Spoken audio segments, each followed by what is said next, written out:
the the real focus of tonight's episode is about this genre of black horror. Right. By and large, it's taken off with absolute quickness. Ever since Get Out, it has become a cornerstone of the horror movie industry. And this is coming from somebody who loves scary movies. I thrive on that shit. Watch yeah, they're great. way too many of them.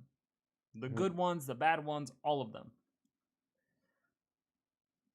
But what I've noticed, and I think what you've noticed as well, Reese, which is why we want to talk about it, is there are a lot of problems with the ways in which black horror is being employed. Some of it does really good things, and I think that's part of the reason why we look to Jordan Peele and Get Out as like the standard upon which all black horror should be based. Yeah. And then some of it does really bad things. Some of it plays up a lot of stereotypes that are already incredibly problematic. Yeah. And just like is engaging in the same sorts of cookie cutter capitalistic practices that have always traditionally made black storytelling palatable to non-black audiences. Right. Abstracting again, right? Like we're actually going right back to where we like you tried to walk away from it, Mothman. I tried, yeah. And here we are, right back at the bullshit that we just finished with. Can I sidebar real quick? Yeah, go ahead. Chat. Wow, we've got 9. Legit.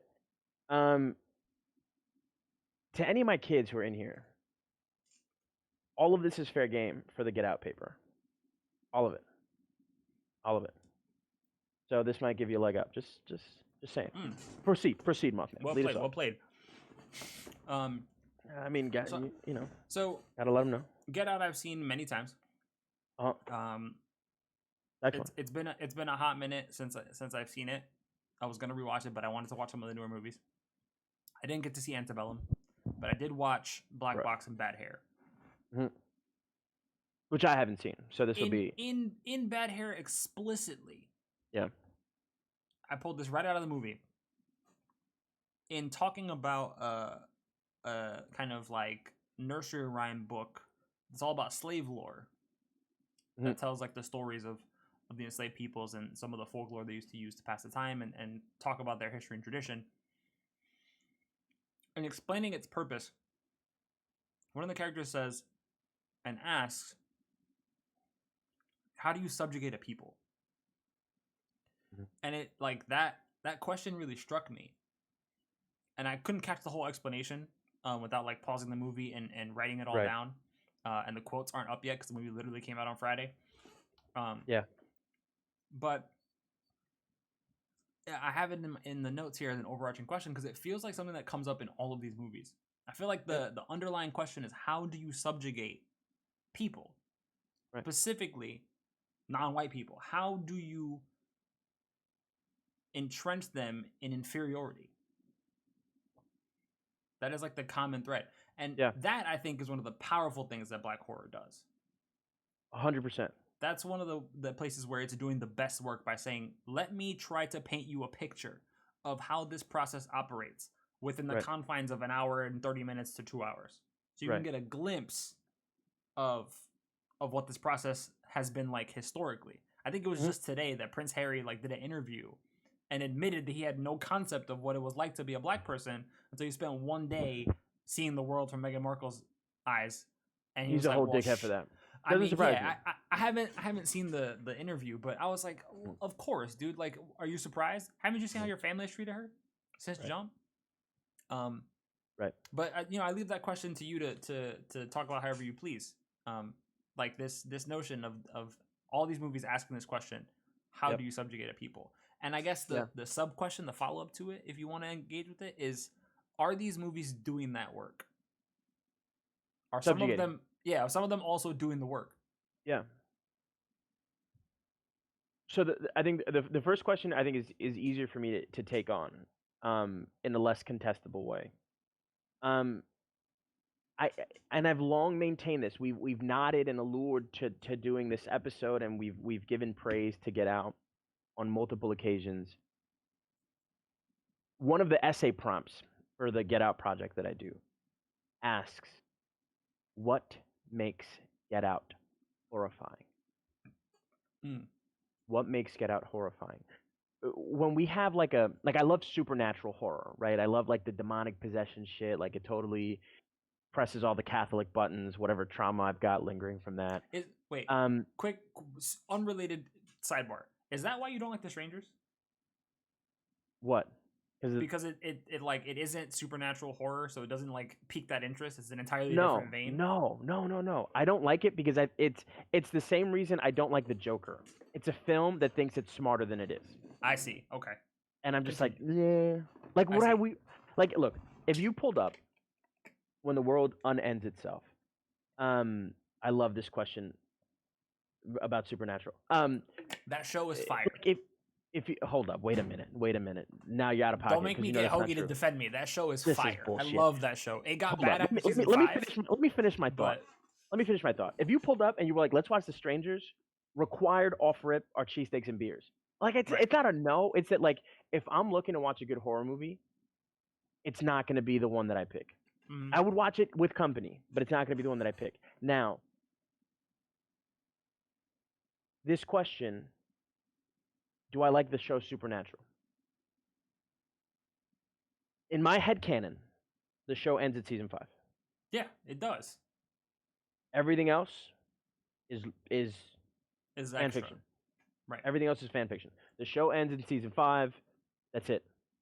Up until season 5, it's good. My problem though is like it's the Naruto dilemma, right? You watch 5 episodes of bullshit to get 1 episode that advances the actual plot. Mm-hmm. And when you're like I can deal with that when it's a show that's got 22-minute, runtime. When you've got a 47-minute runtime and it's just nonsense, I can't deal with it. I don't have that's what rubs me about Supernatural. Content wise, I think like the universe that it creates is good. Yeah, I'm right there with you. But I also I don't like most Tamamba. I don't really like Reese is not about anime made anime right now. after 1995. Yeah. I just rewatched the old shit that I really like. I did just watch the Dragon Dogma or whatever, like that like 7-part mini anime that came out through Netflix. It was alright. It was alright. It was okay. Okay, so back to Get Out though. There were so many sidebars. Yeah. Well, you were Killed also too many asked main that you didn't like Joker. Oh, I fucking hated Joker. And my problem is Joker thinks that it is more intelligent than it actually is. When Joker leans into its source material, I think it's brilliant. When Joker tries to be this like pseudo case study of mental illness, it fails. Mm. It does that poorly. And so I think the film is brilliant and interesting when it's a DC film. The film is garbage when it tries to be diagnostic. I see. I know we own it, right? Like, yeah.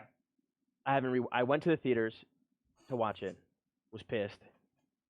Went to World of Beer, got unpissed, and I haven't rewatched it since.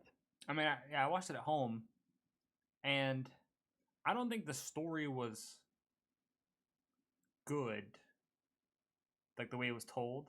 But yeah. I do think that like there are a lot of moments in the film where like Joaquin Phoenix's acting are just like very powerful. Now, so here's the thing though. Imagine if anybody else had played that character. Mm. Like the film rides so hard on his performance, right. and it was in fact brilliant. You're right. But that in my book, that does not a complete, well-rounded film make. Right. Like there are lots of films that have like stellar performances from actors that just don't hold. I think this is one of them. Meanwhile, they're also like stellar. Like I think you and I have this conversation all the time. Remember Me. Remember Me flopped. People hated it. It also came out at like people felt all kinds of ways about the ending. I think it's one of Robert Pattinson's better films, and he's an actor I don't like. It is his best movie. I haven't seen Tenet yet because I can't go to movie theaters. But it's his best movie, bar none. Like that movie's incredible. And that movie also features Pierce Brosnan randomly because why not? That's right. And I was like, who is this movie for? Like, why? But it's so well done. Yeah. And I was like, well, shit. Like, why would you ever watch Twilight? Why would you ever talk about Twilight? Just talk about this movie. Pretend nothing else ever existed. I'm gonna make a statement right now, off the cuff, that I think is maybe gonna be controversial. I think that Remember Me is a better case study of like anxiety and depression and mental illness than the Joker was. I said it on Twitch. I said it. I'm gonna have to rewatch it. I don't know if Lo's seen it. It's good. Interesting. It's really good. All right, we need to get back on topic. We've gone way off on a tangent. Get back to your points about Get Out. Okay, so Get Out. I think so. The question is, what makes Get Out scary, right? It's like, and I think that for the uninitiated, that question is hard to pin down. The question is hard to pin down, and I think to your point, to the what you're driving at, this question of subjection is precisely that. Is that it unpacks for the viewer the horrors of racial subjection. It renders visceral for the viewer the horrors of subjection, and I think that there's a layer at which you see like, oh, this is horrifying, and I get why this is scary, and that can lure and like the uninitiated, generally white viewer in. But the other brilliance, I think, of Get Out, and why for me it's like a standard bearer in this genre, is that it asks so much of the viewer. It demands of you at every single turn. It is a film that begs rewatching. Like it's the kind of movie that you watch it in theaters. Like I remember watching it and being like, do I just go back? Like, do I do that today? Because and I'm trained in the sociology of race and ethnicity. I felt like I left so much on the bone still. I felt like there was just so much left to say. Yeah, and there's something ambient about it, but I think that lends itself to this, right? Remember, Chris is visiting his white girlfriend in suburbia. The film captures the affective dimensions of whiteness, the atmospheric dimensions of whiteness, and affluence in a way that no other film has ever managed to do. And it's something that, like, for me, as someone who has dated white women, I'm just like, oh my God, I know exactly what that is. Even that experience requires you to like have known it, felt it, understood what it's like to enter that space and feel everything being weird and unnatural to you, uncomfortable, and like I feel also to a certain extent oppressive. Like there's like a little bit of crushing weight that happens when you enter that space where you're like, something isn't right, and I feel too much pressure walking through this this like gelatinous air of whiteness. Yep. And so I think the film renders whiteness horrifying. It renders in a way that like no other piece of popular culture has done. It renders whiteness abject. Something that happens routinely to people of color. And I think that like arriving at that conclusion, like seeing that, and I think the film does so much with ocularity. It does so much with, I mean, right, Chris is a photographer. Like that is an important thing. The white bull wants to steal his eye. He wants his eye, right? Like there's so many layers to that. And any of my students who were here, we started talking about Fagin's white racial frame, right? To set up our reading of Du Bois and then our watching of Get Out. And so the film is demanding. The film is atmospheric. The film renders whiteness abject. And in addition, I think it splays open for the white viewer in particular. It implicates the white viewer by asking this question: what is your relationship to the black body? What is your perhaps cannibalistic, consumeristic relationship to blackness? I don't know how a white viewer can watch Get Out and not feel implicated or complicit. And well, a white viewer who's descended into some of those deeper, right, subcutaneous layers of Get Out. It it compromises the white viewer. And there's a meta level there too, right? Like the film's about consuming blackness, and then it asks you like, what are you doing watching this movie? Like it's so complicated. And I think that it's, again, it's a film that begs rewatching. It renders for me clear the horror of whiteness. Mm-hmm. And again, right, like, and I say this to my kids, not that this isn't like a justification, but to be clear, I'm talking about capital W whiteness, right? Whiteness as an architecture and category Right. of power, not like whiteness is a function of pigment, though that certainly matters here too. So you brought up the point of Chris being a photographer, and this is something that came up in Black Box as well.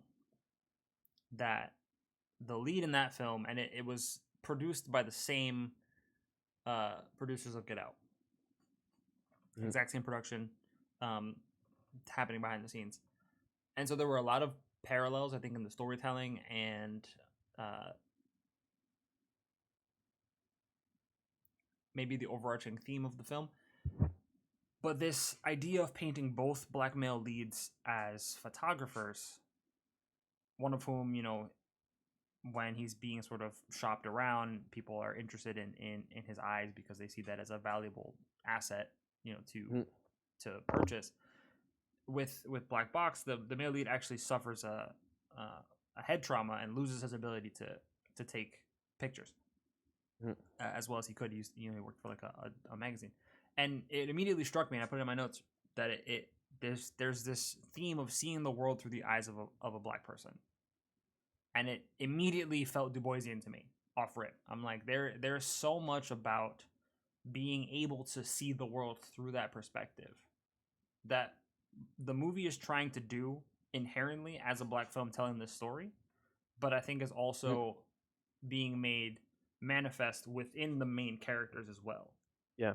Right? That they're also engaging in this process of seeing the world from the perspective of a black person, specifically black men. And then having to mediate the things that they encounter through that lens and make sense of it. Some of which is easy to digest and understandable, and a lot of which is foreign to them. Do you think that Get Out communicates double consciousness in the way that Du Bois explains it well to someone who has no concept of it? If they were to then be introduced to the term after having seen it, do you think they would understand what the purpose of that concept is? Yeah. Or do you feel like you have to not necessarily be familiar with Du Bois, but have had those experiences prior to make sense of what that does for you and your experience walking through life, walking through a society that requires you to always think of yourself as both and, right? So I think there are two levels. I think the easiest piece to address is I don't think that the uninitiated viewer can intuit Get Out as a Du Boisian text. I think that and I think that's part of the genius of Get Out, right? Is that you got to come to Get Out prepared, or you got to come back to Get Out when you're ready. So I don't think that the uninitiated viewer is going to sit with Get Out and be like, oh my God, double consciousness. Now, do I think that Get Out, right? If somebody encountered Of Our Spiritual Strivings, right, that first piece in Souls of Black Folk, where he's talking about double consciousness, after having seen Get Out, I think that they will see that text in a totally different way. When it comes to double consciousness, I think that the film is doing two things. One, I think that Get Out explains double consciousness and theorizes the veil, right? Chris enters Rose's home and has to constantly think of his own interiority, his wants, his desires, his needs, who he is, and then negotiate how he's perceived by her family and her neighbors, right? And that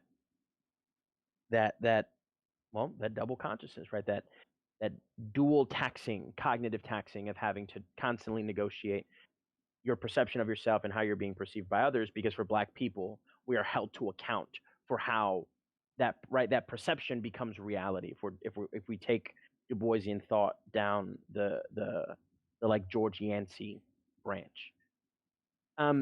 So there's that, right? Like for me, the sunken place is the veil, right? Du Bois makes the argument that the veil obfuscates, right? That black people can see through the veil the way a bride sees through the veil, but are not seen clearly, right? When Chris recedes into the sunken place, we see him recede into this deep darkness as the literal aperture of whiteness narrows, right? He sinks, he sinks, he sinks, he sinks, and that space closes and closes and closes and closes and closes. Chris ceases to be seen as he intends to be seen. So there are pieces here where I think, and Jordan Peele's a genius, right? I think he's consciously playing with Du Boisian concepts here in this film. Now, there's a second layer here that's outside of Du Bois, and it's how do white folks develop a critical consciousness about race?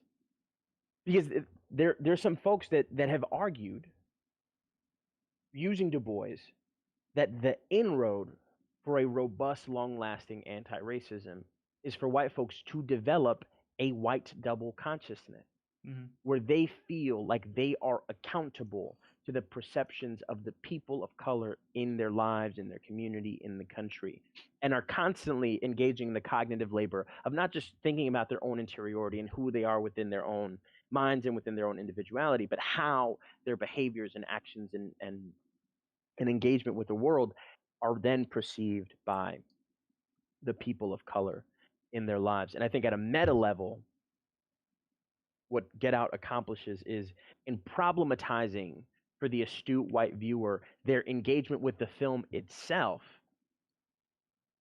instigates, pokes, prods, rips the cord on what could be a budding white double consciousness that might, when exercised, when fleshed out, when brought to bear upon the world, be catalytic for a new perception of race for the white viewer who might be encountering some of these ideas and concepts and horrors for the first time. So, what do you say then if someone were to posit, in kind of the way that Erica Tito Childs does in Fate to Black and White, someone were to posit that one of the ways in which that process is being impeded is by including a tried and true stereotype of a failed interracial relationship, to play up a tradition of having a black man with a white woman that is inherently problematic because he needs to be punished for his relationship, right? Not necessarily as a direct result of that relationship, but that relationship is part of his undoing, and it should never have existed in the first place. This is something that is literally like a historical landmark in the media industry. Yeah. Some might then argue that gets in the way of allowing for, the capital W white audience to make that leap to start to consider a double consciousness, because they're already being sort of taken by the hand and being introduced to something that makes this movie easier for them to digest and understand, that may get in the way of their ability to think past that. So then, I mean, is that to suggest that, like, Chris and Rose need some kind of reconciliation, or there needs to be like a modeling of? Not that they need reconciliation. I think that their relationship being the archetype of like the failed. Right. Yeah, that it speaks to just like a regular recurring stereotype that there can't be successful interracial relationships between black men and white women. Yeah. And that it's ultimately what leads to him being put in that situation where he needs, rescuing by a black person, which is another motif that comes up a lot, right? That no one else could save him but another black person. Right.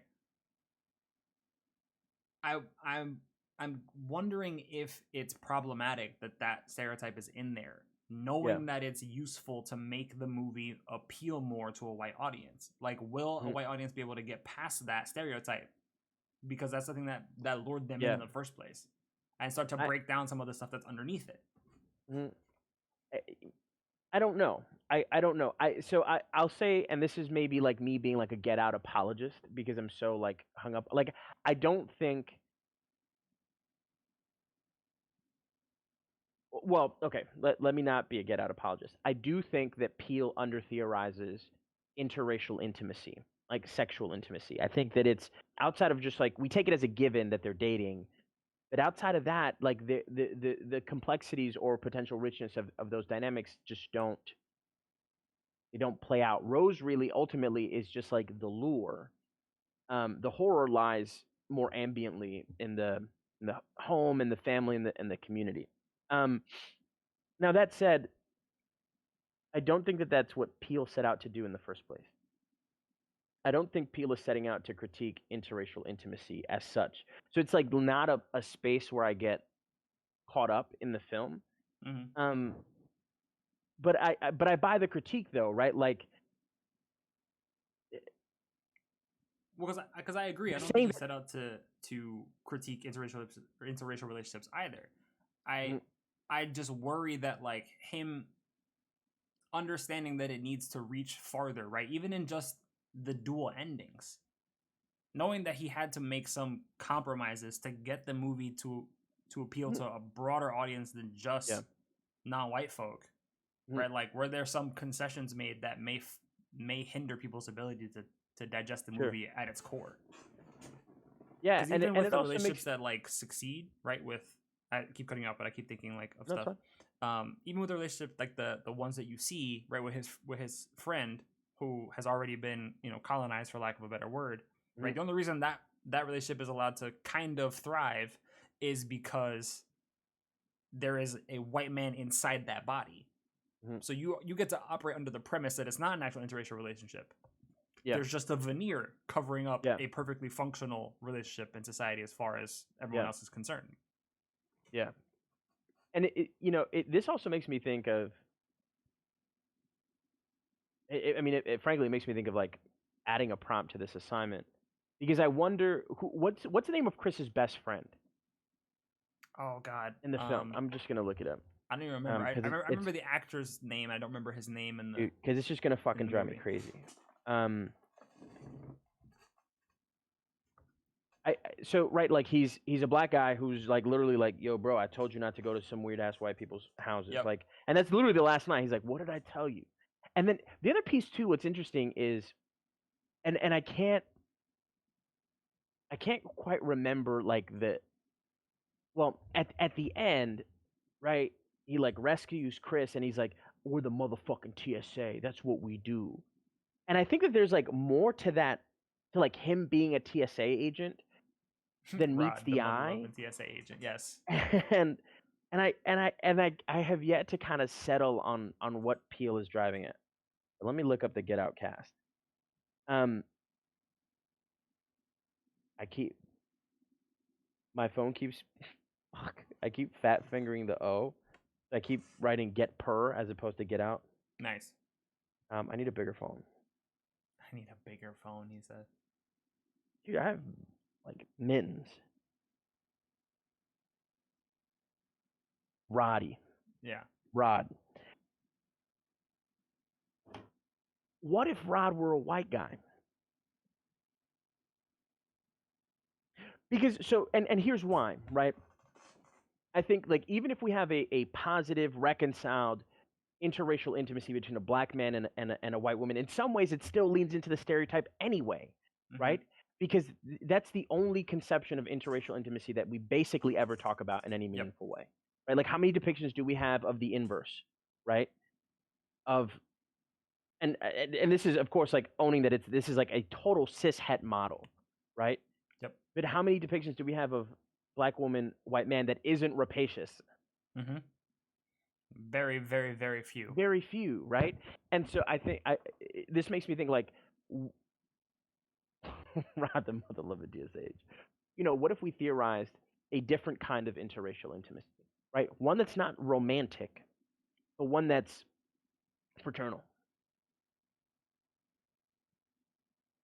If we just take the same ending, where Rod saves Chris's ass, can we rewrite the film with a white best friend that doesn't then harp on like the white savior complex. Right? One of my students wrote this paper about allyship recently, arguing that like I don't need allies. I don't need allies. I need comrades. I need people who are willing to put their bodies on the front lines with me as we move to change the world and who recognize that they've got skin in the game too. Right? That a world that is anti-racist, a world that rids itself of racial inequity is a net boon for all of us. And he's theorizing like something beyond the fucking black squares that we saw all summer. Well, not all summer long. We saw them once and then everybody disappeared.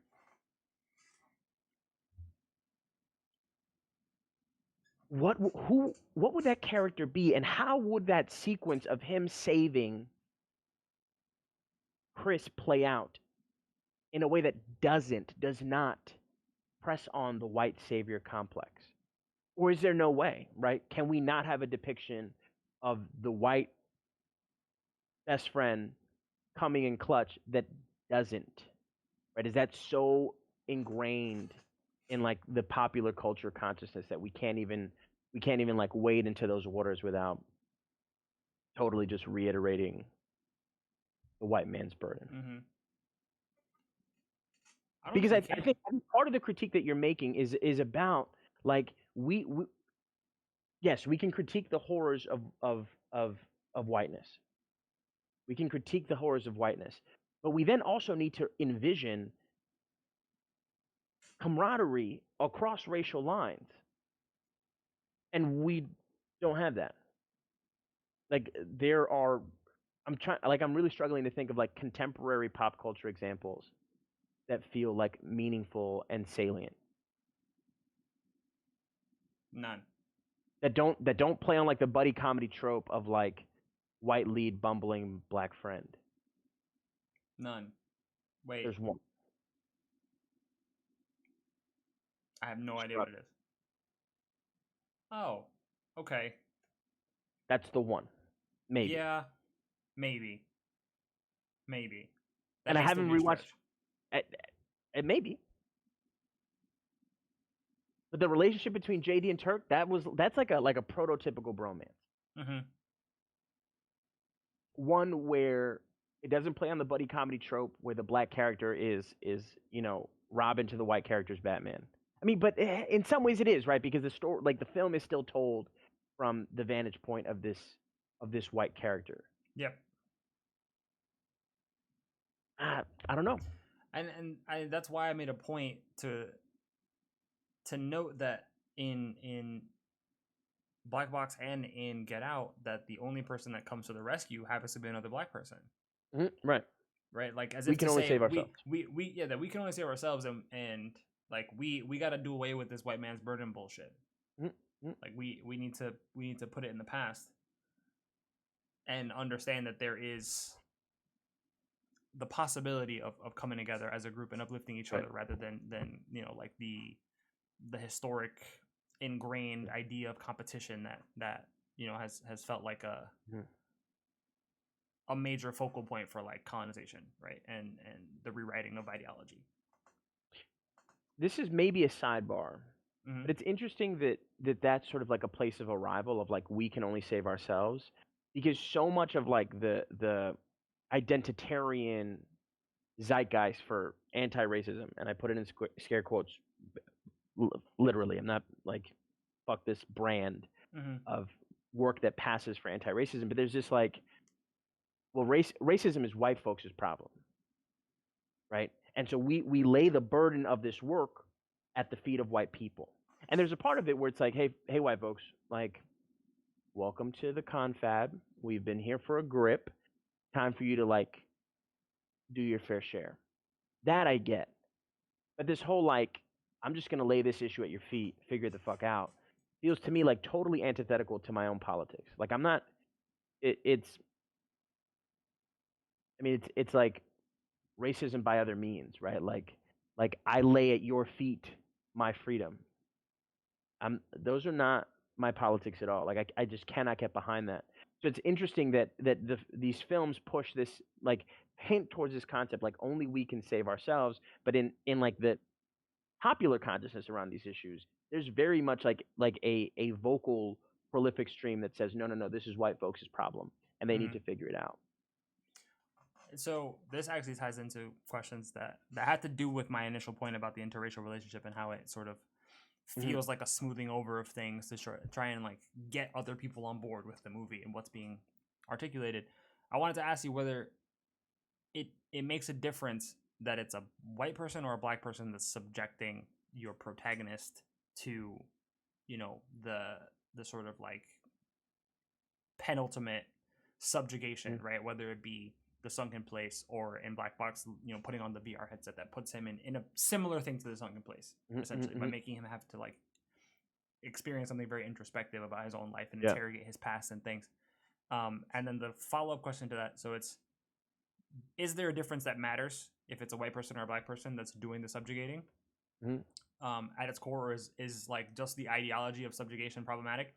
And then the follow-up is, does it also matter that it appears to usually be women, both the mother in Get Out and then a black mother in Black Box, who are doing the subjugating, who are like the antagonists, right? Even Rose is technically an antagonist in Get Out. Right. Oh, yeah.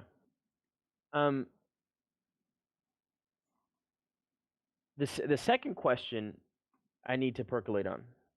The first one, I think it does matter, but I think we arrive at the same place, roughly, right? We start to articulate, I think, different dimensions of racism. And you know who I think of? Samuel L. Jackson's character in Django. He's the ultimate villain. He's the ultimate villain. The black butler who sells his own people up the creek. Like, as brilliant as DiCaprio's acting was, he is the aperitif to the ultimate evil.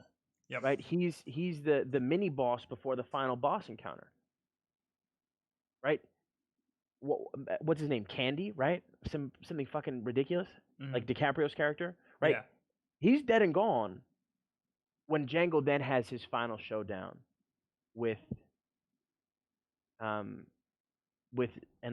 can't remember Samuel Jackson's character. Mamba, I'm assuming you're asking who wrote that film? It's Tarantino. So it's Samuel Jackson's character in Django Unchained. In Django Unchained, which is by Tarantino. I want to know the what his name is. Yeah. Yeah, it's been a hot minute since I've seen that movie, but if I remember it correctly, you're right. That Steven. He ends up being the actual big baddie. He's the big bad. Yeah. Steven is the big bad. So do I think that it matters? Yeah, I do think that it matters. But I think that it matters for different reasons. And I actually think that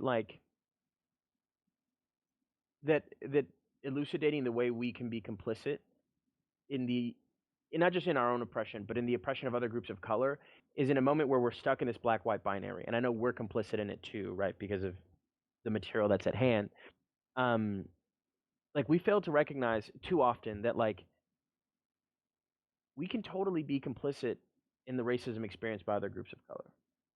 This notion that only white folks can be racist is just so, to me, bankrupt and at odds with how people live their lives. And I think about LA, right, in 92.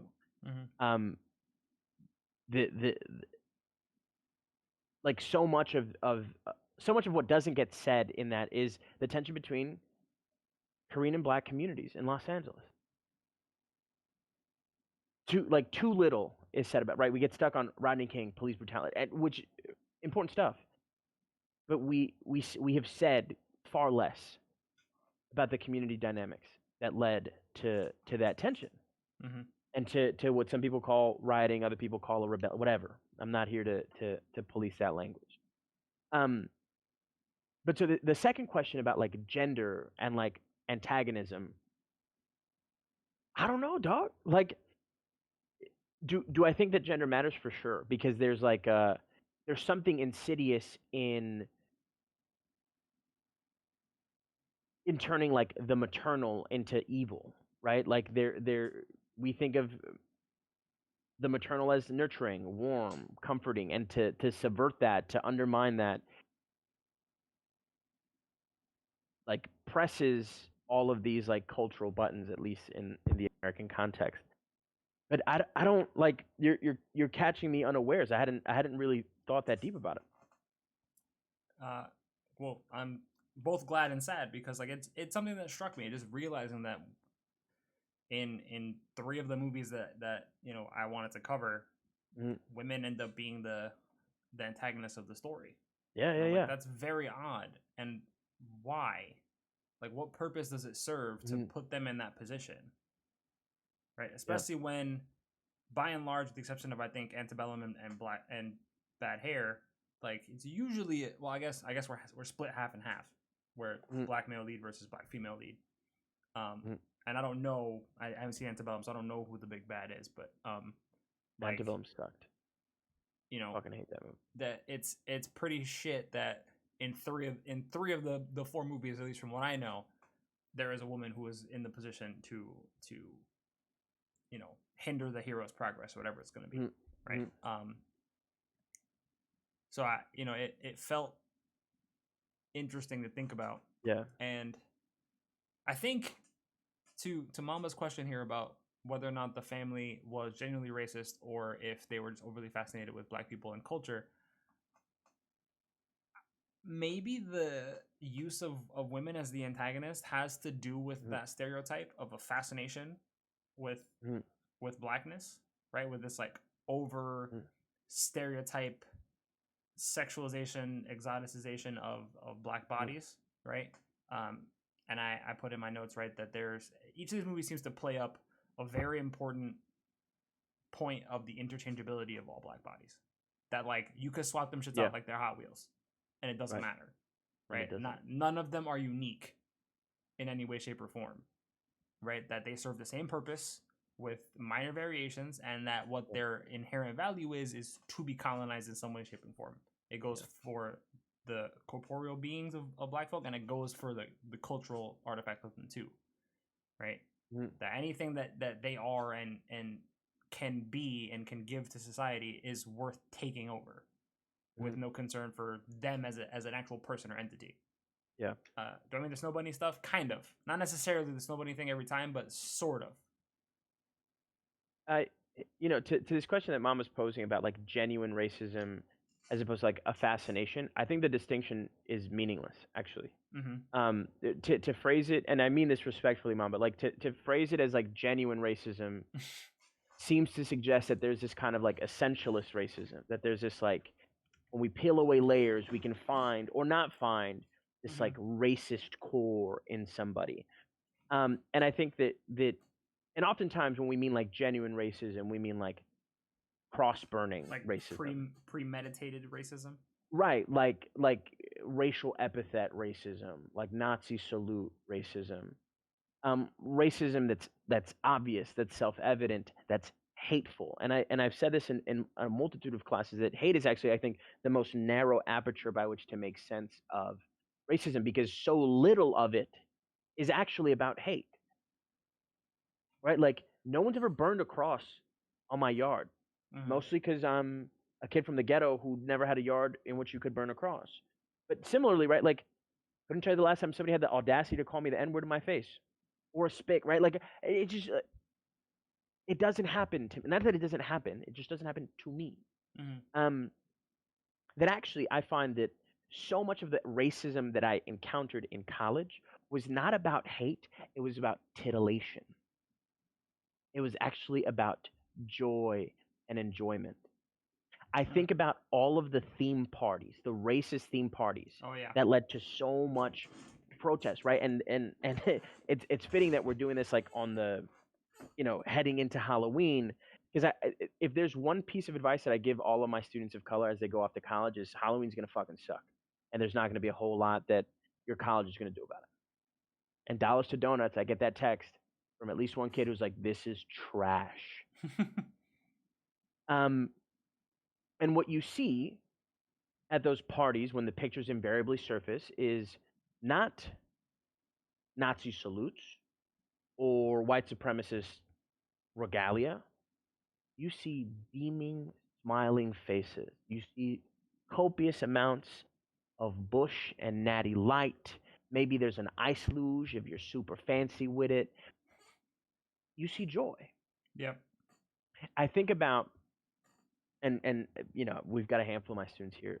I think about the SAE video from a few years back from either Oklahoma State or University of Oklahoma, right? They're a bunch of kids getting ready to go to formal, and they're on this charter bus, and some D-bag is leading a chant that includes the line, "There will never be a nigger in SAE."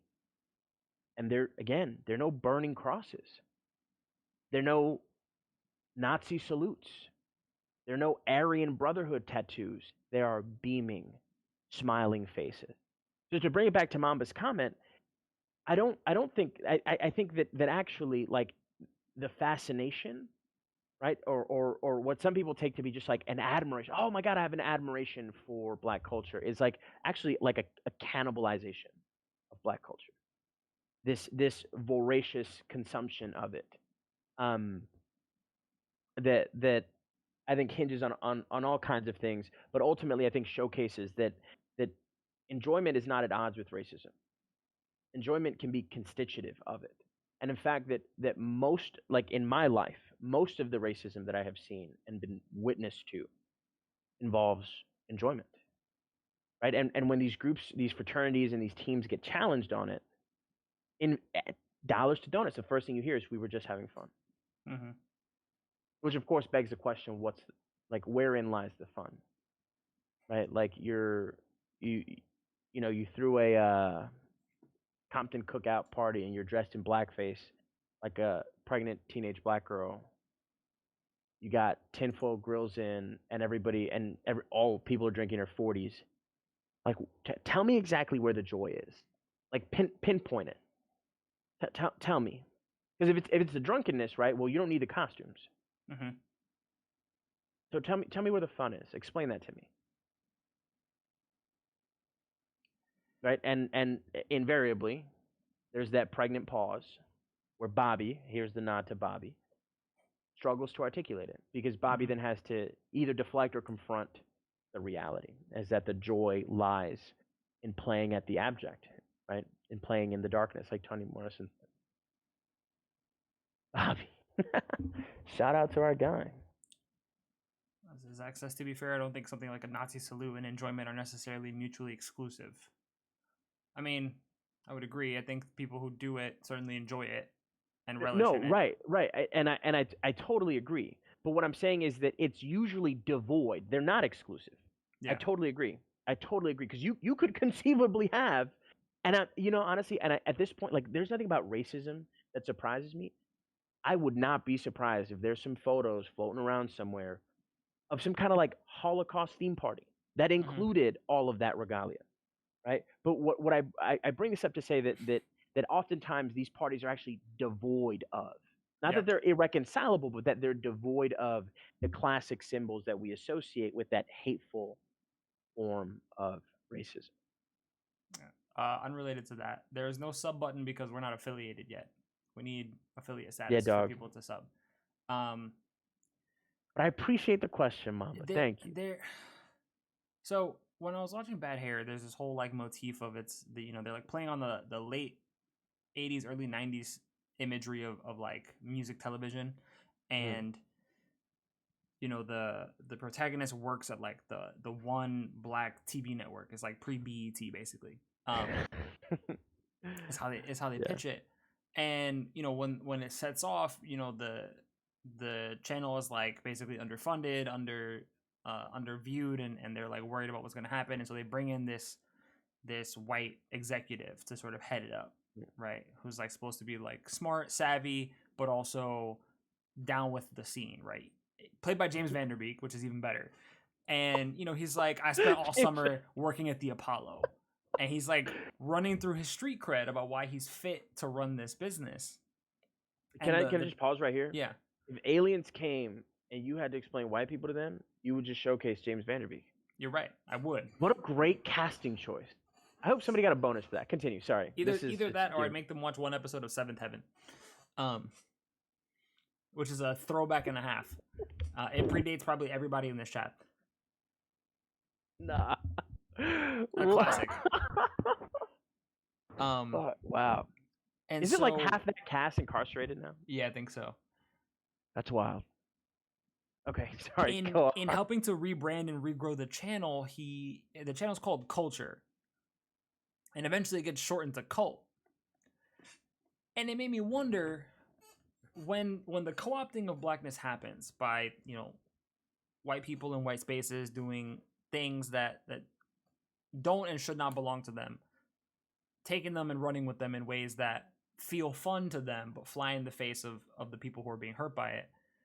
Is there something like inherently cultish about it? Like, is there like a cult of blackness that is run by like the white constituency?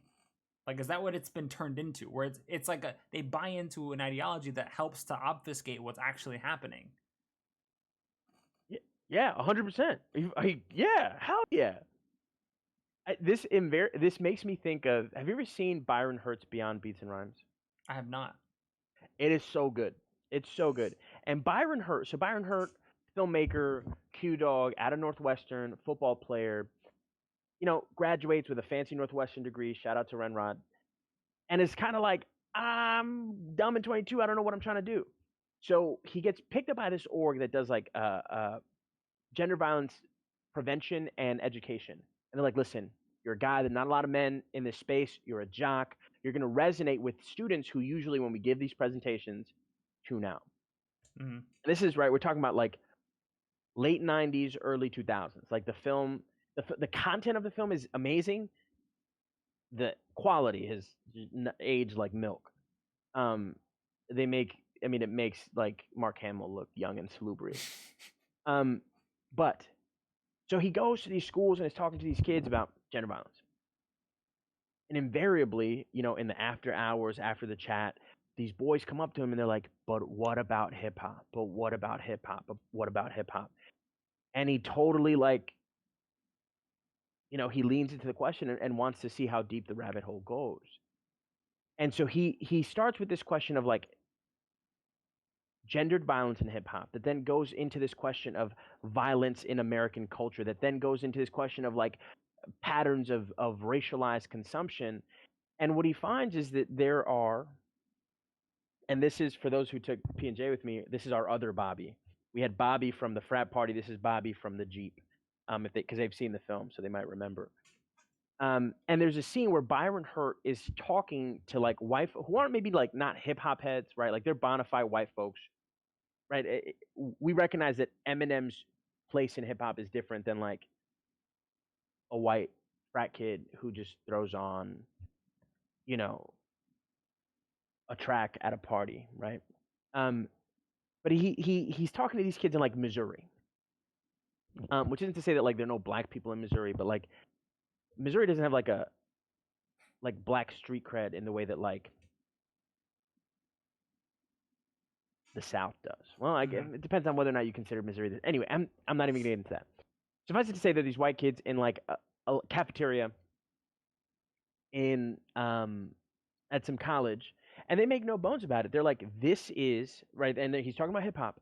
This is a window for us to access genuine black culture. That's how they see it as consumers. Mm-hmm. Forgetting that while hip hop has a black face, a black image, and there are of course like black people who constitute most of its artists, from the artist on up, right? We started this talking about like the music industry.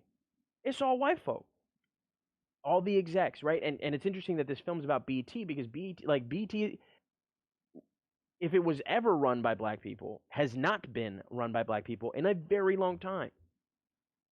Right? And so what does it mean for there to be a product that's ostensibly black, at least in its presentation, but produced at its highest levels by white folks for consumption by white people? There is a totally cultic, cannibalistic relationship between certain segments of like the white consuming public and this artifice of blackness that's marketed to them, that's made palatable and desirable to them. I mean, the number of times that you know, I mean, how many times did you run into some white kid who like was a self-professed hip hop head, but was from like New Canaan, Connecticut? Mm-hmm. Not to shit on Connecticut, but you know New Canaan. Like, you know, there's this like obsessiveness, and I think there's a part of me that suspects that there's also like a subtle subconscious like repudiation of whiteness, a desire to escape whiteness that is unarticulated at a conscious level, but manifests itself in this voracious desire to consume something other than Hmm. Interesting. Literally describing their middle school. my middle school. I mean, describing my high school, really. And you know that kid who raps every lyric, and you're like, bro, you got dropped off by your parents in an Audi. You live in a house that costs $400,000 Mm-hmm. in a neighborhood devoid of black people, at a school largely devoid of black people. Like, what even is your life? It also begs the question, like, what is like you suburban white kid from affluence in a largely segregated school and neighborhood, like, what do you see in a Pop Smoke track? What allures you Mm. there? Well, so this may be like really off base, and is definitely probably better suited for our conversation about the 2000 to 2010 era of music. But wouldn't maybe you have experienced this, but wouldn't Yeah. people say the same to people like us when we were listening to, you know, MCR and To and music about teenage angst, por favor. That's like but universal, dog. I know at face value it's universal, but there are many people who feel, especially like in the early days of Warped, who felt like, yo, what are non-white kids doing here? Like, Mm, this is not your kind of angst. mm. Basically, like admitting, right, to some extent, that like non-white folk have other problems and they can't just be in their feelings is kind of what it Uh, felt like. It's like, no, like you mm. have bigger Shouldn't you be problems. You concerned don't, about poverty and shootings? right? Like you're poor. Like maybe Yeah. write a song about that and do it in a different My genre. girlfriend breaking up with me at the mall, that's my thing. Go somewhere Right. else. Like Yeah. that. It feels a little bit like that would be the counter argument, Sure. which wouldn't make any sense, right? Because I think you're right that Mm. those sentiments are universal, but Yeah. the flip side doesn't work. It doesn't. Like, I think thematically it's like radically different. Radically different. Because so much of hip hop is like narrative in a way that like metal or alternative music sort of broadly conceived like isn't, right? Like, I can relate to a song that's about mental illness, battling addiction, thoughts of suicide, right? Like I've been through a multitude of phases in my life that make that relatable to me. Mm-hmm. Friends, I'm doing well in case there's like concern. But right, like I can hear an MCR song and find resonance. I can like, I mean, you've known me for a long time and you've seen me through dark eras. Like, the summer that you gave me DTBM1, that record saved my life. But a record that's about like pushing weight in the streets of Philadelphia and surviving drive-by shootings, like there's a level of specificity there that I'm just like, my guy, where on the main line have you experienced any of these things? Uh-huh. Nowhere. And so I think that like sonically we're talking about genres with different conventions. Um and that are meant to make like radically different appeals. So I don't like, the other piece too is like, I think that there is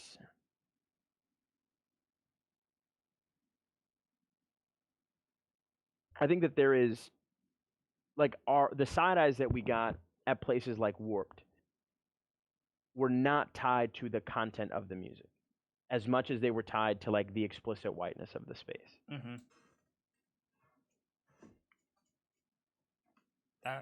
That certainly seems like it makes more sense, but I do always wonder, like, you know, when you're walking into the Hot Topic to buy the CD or whatever, when people look at you like, when are you in the right store? Should you not go to FYE like across the mall and get like something else? Yeah. Like, Yeah. you know, Did you stumble in here? yeah. We went a little off topic, and there's only one other question I want to ask, and it's kind of like a sort of wrap up question about the black horror genre. One thing I noticed beyond a shadow of a doubt is there is an explicit absence of Latinos from this space. The only movie that I can think of that even pokes at it remotely is a movie explicitly titled La Llorona, which, you know, like, doesn't mean shit to anybody unless you grew up with that boogeyman story of the creepy and even lady then, like, have you watched it? Yeah, I haven't. Is it The like, movie is shit, and it does not do justice to like the source material. okay, so like, so when I was watching Bad Hair, in my mind I'm just constantly translating it to Spanish because I've heard that phrase my entire life. Pelo malo. Right? Yep. And I felt like that was missing from the story. I felt like the very strained relationship between blackness and Latinidad was under theorized as well. Sure. That we have a very complicated relationship with how we feel about it, specifically in the context of hair, even more explicitly in the context of women's hair. And it left me feeling like I needed some sort of exchange, if there was at least one character, token or not, that spoke to that problematic relationship. It would have at least been something to sort of help me mull it over. And I wonder why Latinos are left out of the sort of the horror genre, right? In fact, by and large, Latinos are left out of most filmic representations of race and ethnicity. They don't come up as real characters. Or Sofia Vergara. There's no, like, that's it. And then we're either like drug dealers or gardeners. That's it. So, like, essentially, does that mean to say that there's nothing scary about the experience of Latino people? That no one can tell these stories in a meaningful way? Right? Like, that our experience has not been terrifying in any sort of ideological way, that we can write a story that would speak to people and say, by the way, there have been atrocities that have been suffered by this population as well, right? Both from, you know, the historical colonizers as well as other oppressed groups that we find ourselves at odds with in different situations. Yeah. There's so many pieces to this, Mothman. I think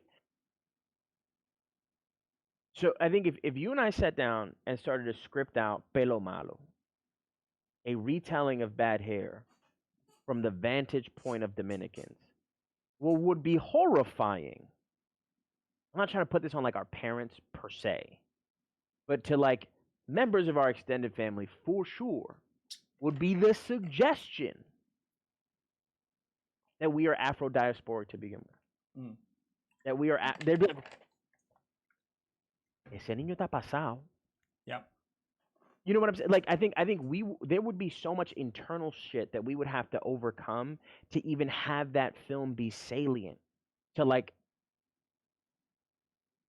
a Latinx audience to begin with. You know what I'm saying? Like, I feel like if we did something like that, it wouldn't be that the white folks are boycotting it in the way that, you remember when white folks like tilted because there were like 2 white people in Black Panther? I think it would be like the Heights would come out and be like, this film is out of pocket. Dykeman would come out and be like, these motherfuckers must be stopped. And I think part of it is like, I think there's a tension, particularly for like Dominicans, for us as Dominicans, right? Where I think we're stuck between 2 racial discourses. One that's, both of which are anti-Black, but in radically different ways, right? The anti-Blackness of the U.S. is driven by like this notion of discrete racial categories. Black is different than white is different than Asian, et cetera, et cetera, et cetera, et cetera, et cetera, et cetera. And then Dominicanness is like far more fluid, far more porous, but it's always about shoring up these like phenotypic protections against the boogeyman of blackness, right? That even the phrase itself, pelo malo, just like bad hair, is a repudiation of our Africanness. And so I feel like there's like, if the film is meant to appeal to like a Dominican audience, the way that Get Out speaks to an explicitly black audience, black American audience, like I think we would need to do so much like legwork to even build like a racial consciousness that's prepared to receive a film like that. Mm-hmm. Like I really don't think that Dominicans would be ready for Pelo Malo, and we haven't even written the film yet. Now I think that's one piece that's like about like, and I'm just speaking to Dominicans, right? Like we're not broadly representative of like all Latinx people. I also think that like part of the problem is like our lenses are anchored in that black white dyad, right? And so we have these lenses that obfuscate the horrors that we face, right? That's part of the issue that I fucking have with BIPOC, right?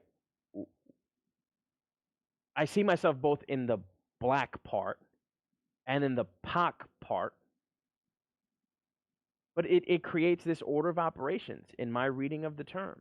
Mm-hmm. We are part of the POC, right? The hodgepodge of people who come third in line. And so I don't think like if we're saying that like the general viewing public is challenged by a film like Get Out because of their own racial illiteracy, and yet our primary means of talking about race is black and white, I don't think that we could write a Latino horror film and have it find any resonance with a general American viewing public, because we're tertiary. Our issues are tertiary within our discussions of race.